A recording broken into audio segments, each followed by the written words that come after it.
जो हमारे आपने देखा सुबह सुबह जो रिकॉर्ड ब्रेकिंग हमारी पोलिंग हो रही है, उससे यही समझ आ रहा है कि मंडी की जनता ने इस तरह का अपमान बेटियों के लिए जो है वो अच्छे तरीके से नहीं रिसीव किया है और उन्होंने अपना जो है वो वर्डिक्ट दे दिया है। इसी के साथ मैं आपसे एक निवेदन करूंगी, क्योंकि हमारे जो हिमाचल वासी हैं वो उनको किसी न किसी तरह से भटकाया गया है कि मैं अवेलेबल नहीं रहूंगी।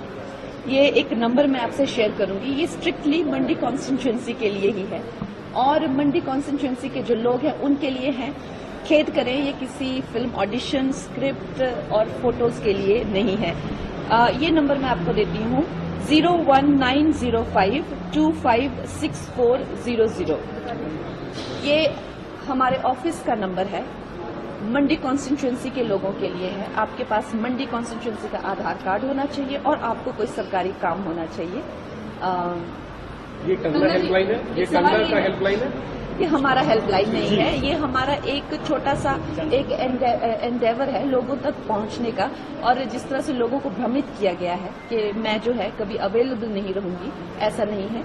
मेरी पूरी टीम जो है यहाँ पर अवेलेबल रहेगी और बाकी सब क्षेत्रों में भी इस तरह का जो है व्यवस्था की जाएगी, चाहे वो कुल्लू मनाली हो, चाहे वो रामपुर हो, भरमौर और जैसी जगहों पे मैं खुद दौरे लगाया करूंगी। मंडी सदर में हमारी एक ऐसे कार्यालय की अलग व्यवस्था होगी, रामपुर क्षेत्र में भी ऐसे कार्यालय की व्यवस्था होगी। जिस तरह से मुझे रोल मिलेगा, अभी के लिए तो हमने 4 जून के बाद ये सब डिसाइड किया जाएगा, लेकिन इस तरह की व्यवस्थाएं होंगी। टूरिज्म के लिए, क्योंकि हम देख रहे हैं टूरिज्म पोटेंशियल जैसे जम्मू कश्मीर में बहुत ज्यादा, यहाँ हिमाचल तो है ही, लेकिन रोड्स नहीं है यहाँ पे। और उसको लेकर मेरी गडकरी जी से जो है काफी डिटेल में बात हुई है। उन्होंने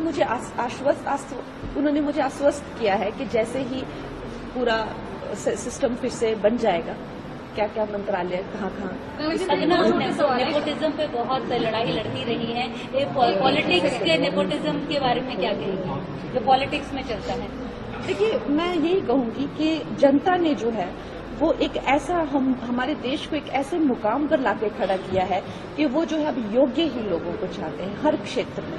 और वो दिन गए कि जब माँ बाप के नाम से जो है आप अपनी नैया तरा रहे हैं, वो दिन अब गए। तो ये बताइए, यहाँ पे आप सांसद जब बन जाएंगी, मंडी जिसे छोटा काशी कहा जाता है, उसी बदलने के तौर पर क्या कुछ काम करेंगी? पहला। और दूसरा ये कि अभी नतीजे आने में वक्त है, उससे पहले आपने पार्टी दफ्तर को इनॉग्रेट कर दिया, इसका मतलब आपने अपने आप को पूरी तरह से राजनीति में लाने का मन बना लिया।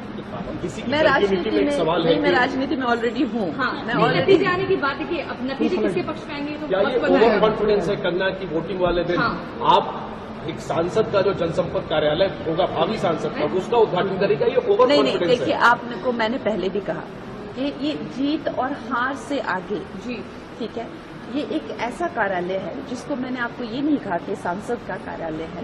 वो तो अब अगर मैं सांसद बनूंगी तो मैंने आपको बताया कि कार्यालयों का कैसा नेटवर्क जो है वो पूरे क्षेत्र में बनाया जाएगा।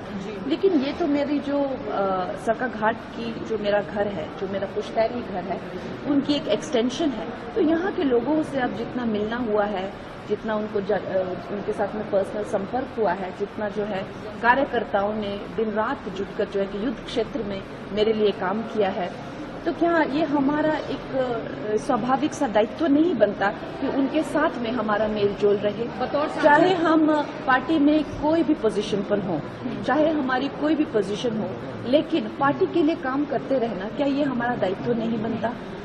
तो मुझे लगता है उस दायित्व के करके जो है ये आज हमने ये हेल्पलाइन भी लॉन्च की है और पार्टी ऑफिस भी खोला है।